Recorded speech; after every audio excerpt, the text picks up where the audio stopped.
Hi, and welcome to my sewing room. My name's Leah, and I'm on week 47 of my UFO challenge, where I've challenged myself to sew at least 15 minutes a day on my unfinished projects. I'm getting closer to get this orange spiderweb quilt finished. I was able to spend some time at the sewing machine last week, and I got half the quilt top finished. Well, sort of. Let me show you what I mean. I started by working on row 4 of one of the half square triangles. I'm calling this one the right side. The left side already had its 4th row finished. I only had 3 left to make, and most of the smaller parts were done. I just had to sew those up and do a quick trim, and then I was ready to add row 4.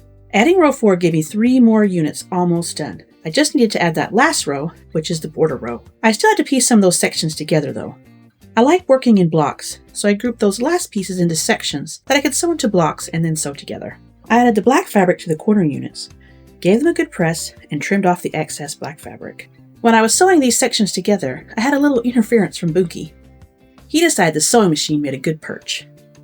Once I got Boonky out of the way, I added the black to another set of orange triangles. I put them back on the design wall to make sure I lined everything up right before I sewed the 2 newly created bottom sections together. With those 2 square units sewn together, I only had 2 more sections to work on. I needed to cut out more black fabric for these, so I used one I had already sewn as my template. I also went ahead and cut out the reverse shape for the other side of the half square triangle for when I'm ready to work on the mirror image side of the project. This is the other side that still needs sewing, and these are the other 3 I just cut out. And this is the right side I'm currently working on. This is a closer look at that section. I already had one. I just needed to sew 2 more and then put everything together. When I got all the pieces sewn together for that last row and attached it to the rest, it wasn't coming out right. No matter how much I tried to fiddle with it, I laid it down against the paper template, the top part was still off. I stared at it for a while, and then I finally figured out what I had done wrong.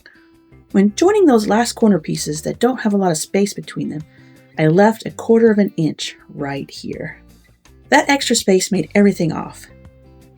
You can see the first one here. There's less space between the join. Going back to the one I just sewed, I need to take the end piece off and trim another 1/4 of an inch off and re-sew it on. With that corrected, I called it quits for the week. That left me with 4 partial left side triangles to finish up and 4 finished right side triangles. I placed the right side triangles on the wall in the way they will be laid out in the quilt. I kept the left side all together still, as I need to finish sewing those and I didn't want to mix up any of the pieces. So with half the triangles done, that's half the quilt top done. I just need to sew that last row on the left side triangles and put everything together, and then I'll have a finished top. Now that Thanksgiving's over, I'm tempted to put this to the side and pull out some of my Christmas projects.